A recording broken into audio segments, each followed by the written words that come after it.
So, good morning, everyone. We were reading chapter number 2, Children at Work, of book It So Happened. Till now, we read that there is a boy, Velu, who has run away from his home and reaches a Chennai station where he doesn't know anyone. And the atmosphere there is new to him because he had never seen that big crowd in his life. Suddenly, he meets a girl, and that girl offers Velu help and asks him to follow her if he wants food. Then they reach a place in front of a big banquet hall where there was a wedding going on, and they were behind that hall near the garbage bin where they were looking for their food. And when Jaya offers Velu a banana and a vada, he does not like it because he says that he only eats untouched food. Now we'll read further.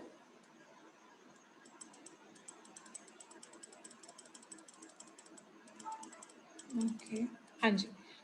Come on, hero, eat it. You think I like it? I told you I'll find you something to eat. Don't think I have money to buy food for you. You would better eat what you get until you have your own money. So वो कहती है कि okay come on now eat this food. तुम्हें क्या लगता है कि मुझे ये खाना अच्छा लगता है? मैंने तुम्हें बोला था that I will find something to eat. और तुम्हें क्या लगता है कि I do have money to buy food for you? जब तक तुम्हारे पास पैसे नहीं आते तब तक तुम ये खा लो. Velu hesitated again. Velu was little hesitant to eat that food because that food was picked up from the dustbin and he was not in habit of eating such kind of food. But his stomach squeezed him again. I mean, he felt pain or hungry in his stomach, so he gulped down the banana and vada. उसने वो banana swallowed. Gulp means swallowed that banana and vada. His stomach felt better immediately. और एकदम उसका पेट जो था वो ठीक feel करने लगा because he had filled his stomach a little bit. He could have eaten at least 10 times more, but the girl could find only one more banana which she ate herself. Abel was so hungry that he could eat 10 times more what he had eaten, but that girl found only one banana which she ate. With that banana she ate. It's too early. They have only eaten tiffin. If you are still hungry, you will have to wait for them to finish lunch. वो कहती है अभी तो बहुत early है. They have only eaten tiffin. Tiffin means midday meal, snacks type. शादी में जब हम जाते हैं कहीं तो there are snacks and then after that there is lunch or dinner served. तो कहती है अभी तो उन्होंने बस अपने snacks finish किए हैं. तो if you are still hungry, अगर तुम्हें अभी भी भूख लगी हुई है, you will have to wait for them to finish lunch. तुम्हें उनको अपना लंच फिनिश करने तक वेट करना पड़ेगा. Then only they will keep that leftover food here and you will be able to eat that. You can wait if you want. I have to work. I am going. वो कहती है कि तुम wait कर सकते हो यहाँ पे अगर तुम चाहते हो, बट मुझे काम है, मुझे जाना है. I am going. मैं जा रही हूँ. She picked up a couple of bottles from the heap and threw it into her sack. Then she walked off. उसने वहाँ से कुछ बॉटल्स उठाई, अपने बोरे में डाली और वहाँ से चल पड़ी. Velu panicked. Panic means felt much fear. एकदम घबरा गया, डर गया. He realize that if the girl left him he had no idea where he was and what to do. क्योंकि उसको ये पता चल गया था, उसने ये रियलाइज़ कर लिया था कि अगर वो गर्ल उसको छोड़ के चली गई तो उसको नहीं पता है कि वो कहाँ पे है और उसे क्या करना है. It was better to stick to her. She seems to know her way around. तो वेलू ने सोचा कि it is better that he should follow her, he should stick to her. And because she seemed to know her way around. Seemed to know her way around means she seemed to know what to do. उसे पता था उसे क्या करना है. He ran after her again. और दोबारा वो वेलू जो था उस गर्ल के पीछे भाग गया. ए he called. He didn't even know the girl's name. A what's your name? He asked, hurrying behind her. उसने उसके पीछे जाते हुए उसे पूछा तुम्हारा क्या नाम है. She stopped and turned around. वो रुकी और उसने पीछे मुड़ के देखा. Oh, so you have been following me around without even knowing my name? Jaya. So she says कि अच्छा तुम मुझे फॉलो कर रहे हो, मेरा नाम जाने बिना भी तुम मुझे फॉलो कर रहे हो. मेरा नाम Jaya hai. So what is the name of the girl? Jaya. Name of the boy is Velu and name of the girl is Jaya. I'm not following you. मैं तुम्हें follow नहीं कर रहा. What then? Who got you food? और तुम क्या कर रहे हो? तुम्हारे लिए खाना किसने अरेंज किया? Can I come with you? Where are you going? क्या मैं तुम्हारे साथ आ सकता हूँ? तुम कहाँ जा रही हो? ये किसने बोला? वेलू ने जया को बोला. Come if you want. हाँ श्योर, आ जाओ अगर तुम चाहते हो. This bag is full. I have to go home to get another one. हाँ, ये बैग मेरा जो है फुल हो चुका है उस मटेरियल के साथ, like the plastic bottles and cups उसके साथ फिल हो चुका है. अब मुझे घर जाना है और दूसरा बैग लेके आना है. So next, coming to third paragraph of the chapter, Jaya and Velu walked along the roads for half an hour until they came to a bridge across a dirty trickle of water. तो half an hour तक वो road के साथ long side the road चलते रहे जब तक वो कहाँ नहीं पहुँच गए, एक ब्रिज के पास जहाँ पे across a dirty trickle of water, मतलब स्मॉल स्ट्रीम ऑफ वाटर. वहाँ पे ट्रिकल मीन स्मॉल स्ट्रीम, एक पानी का मतलब हम जिसको कह सकते हैं छप्पर था, स्मॉल स्ट्रीम थी डर्टी वाटर की. We are in Triplicane now. See that's Buckingham canal said Jai. Jai ने कहा ये बेकिंगम कैनल है, देखो.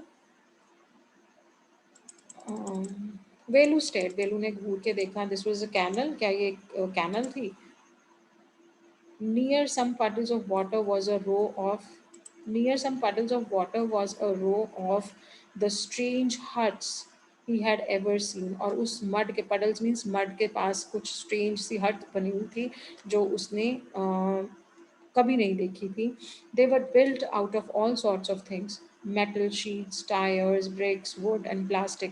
और वो जो हट्स थी किस चीज़ से बनी थी? ऑल सॉर्ट्स ऑफ थिंग, हर तरह की चीज़ के साथ बनी हुई थी. मेटल शीट भी थी उसमें, टायर्स भी लगे हुए थे, ब्रिक्स भी थी, वुड भी था, प्लास्टिक भी था. मतलब what ever they could find out they arranged and made the huts. They stood crookedly and looked as if they would fall any moment. Crookedly means curved, not straight. वो जो huts थी वो straight बनी भी नहीं हुई थी क्योंकि if any kind of material is used in that, so it was not possible to make the straight huts. तो वो काफ़ी curved थी, bent हुई हुई huts थी. एंड ऐसा लग रहा था वो किसी भी टाइम गिर सकती हैं. Is this where you live?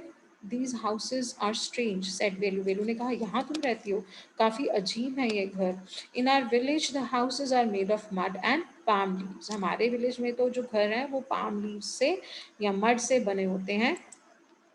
Jaya went around to one of the huts and dumped her sack outside. Then she picked up an empty one. Let's go. अब उसने जया ने क्या किया, एक हट के पास गई, उसने अपना जो बोरे में सामान था उसको डंप कर दिया वहाँ पे. Through she threw the sack material there, and then she picked up another one which was empty. Let's go, कहती चलो आओ चलें. She turned to Velu and gave him a shove. Shove means धक्का देना, push. अब वो उसके when she turned around she saw Velu, she just pushed him. At least help me now. अब तो मेरी हेल्प करो. Here, wear these and come with me. तो कहती है, गर्ल कहती है कि अब तो मेरी हेल्प करो. Now she has fed him, he has been following her. तो वो कहती है कि अब तो मेरी हेल्प करो तुम. She threw him a pair of old shoes without laces and pushed a sack and a stick into his hand. अब उसने क्या कहा कि एक ओल्ड शूज़ का पेयर उसको दिया और उसके जो शूज़ थे वो विदाउट लेसेस थे और उसने उसके हाथ में एक स्टिक पकड़ा दी और एक बैग पकड़ा दिया. वेलू वॉज कन्फ्यूज. वेलू अब कन्फ्यूज था. What work did she want him to do with these things. अब वो इन चीज़ों के साथ क्या चाहती थी कि वो कौन सा काम करे. The only work he had ever done was on the landlord's farm, weeding and taking cows out to graze. उसने अब तक जो काम किया था दैट वॉज जस्ट कि लैंडलॉर्ड के फार्म पे वीडिंग का काम किया था, काउज को ग्रेस कराने का काम किया था. This work he had never done. Are there any farms in the city? He asked Jaya. उसने जया से पूछा कि क्या सिटी में कोई फार्म्स भी हैं. Are there any farms in the city? And next she says, she laughed and thumped her stick on the ground. Farms? There are no farms here. We are rag pickers. उसने हंसते हुए अपनी जो stick थी उसको ground के ऊपर beat किया और वो कहती है, फार्म्स, यहाँ पे कोई फार्म्स नहीं है, there are no farmers here, यहाँ पे कोई फार्मर्स भी नहीं है, वी आर रैग पिकर्स, हम कौन है, रैग पिकर्स हैं। Rag pickers, see my sack full of things I collected, collected from where asked Velu. अब उसने कहा कि मेरा बैग देखो, ये जो सैक है मेरा उसको देखो, ये चीज़ों से भरा हुआ है जो मैंने कलेक्ट की हैं। वेलू कहते हैं कहाँ से कलेक्ट की हैं, from rubbish bins, where else, हमने ये चीज़ें सारी रबिश बिन से, जो डस्टबिन है वहाँ से कलेक्ट की हैं। Where else means what other place it could be, जो हमें रबिश है, जो प्लास्टिक बॉटल्स हैं, वेस्ट प्लास्टिक कप्स हैं, वो कहाँ से मिल सकते हैं, वहीं से तो मिल सकते हैं। You collect rubbish, Velu had never heard of such a thing. वो वेलू कहता है कि तुम रबिश कलेक्ट करती हो, जो वेस्ट मटेरियल वो कलेक्ट करती हो। वेलू ने इस चीज़ के बारे में कभी नहीं सुना था। A blockhead means fool, blockhead is foolish, fool. It's not any rubbish. Only paper, plastic, glass, such things. We sell it to Jam Bazaar Chaggu। वो कहती है ये कोई रबिश नहीं है, मतलब हम गंद नहीं उठाते, ये पेपर्स हैं, प्लास्टिक है और ग्लासेस हैं प्लास्टिक के, और हम ये सारी चीज़ें किसको देते हैं, जग्गू को सेल करते हैं। Velu was confused, again puzzled था वो। He had heard of people throwing away rubbish, but why would any one want to buy rubbish. तो मतलब ही वॉज कन्फ्यूज कि लोग तो रबिश फेंकते हैं, बट कोई इन वेस्ट मटेरियल्स को क्यों खरीदेगा। Who is Jam Bazaar Jaggu, why is he buying all this. उसने कहा कि कौन है ये जग, जाम बाजार में जग्गू कौन है और वो ये सारी चीज़ें क्यों बाय करता है। You think he buys it for show, he sells it to a factory, come on I don't have time to waste like you. वो कहती है कि क्या तुम्हें क्या लगता है कि वो शो करने के लिए, मतलब she sorry that Jaggu buys these things just to keep it in the showcase, he just sells these things in the factory. I, अब उसको कहती है मेरे पास इतना टाइम नहीं है कि मैं वेस्ट करूं तुम्हारी तरह, come on let's go. Velu did not move, Velu नहीं गया वहां से। ही hadn't run away and come to this new place to dig through garbage bins। अब वेलू ने जो अपना घर छोड़ा था वो इसलिए नहीं छोड़ा था कि वो इन गार्बेज बिन्स में डिग करे, इन गार्बेज बिन्स को खोजे और वेस्ट मटेरियल निकाले। Jaya poked at him with her stick, अब जया ने उसको फिर अपनी स्टिक चुभाई। लुक हियर शी शाउटेड, अब चिल्ला के बोली, if someone gets there before us, we don't get anything. Don't just stand there posing. Big hero, I am trying to help you. Who filled your stomach today? तो अब वो उसको कहती है, कन्विंस करने की कोशिश कर रही है कि अगर हमसे पहले वहाँ पे कोई पहुँच गया, कहाँ पे, जहाँ पे ये गार्बेज बिन्स होते हैं, वहाँ पे कोई पहुँच गया तो हमें कुछ नहीं मिलेगा। They would collect all the rubbish then. Don't just stand there posing, यहाँ पे मतलब ऐसे प्रिटेंड करते हुए खड़े मत रहो। Come and follow me, big hero, I am trying to help you, मैं तुम्हारी हेल्प करने की कोशिश कर रही हूँ। मोर ओवर, आज तुम्हें खाना किसने दिया था। वेलू scratched his head and sighed। वेलू ने अपना he rubbed his head and he took a sigh। I will do it for now, he thought, until I find a better job। वो कहता है कि ओके अब के लिए मैं यही काम करूँगा जब तक मुझे कोई बेटर काम नहीं मिल जाता। So this kind of lifestyle the children live when they run away from their homes and they don't have anything to support themselves, then they have to do such kind of works। I hope the chapter is clear to you all.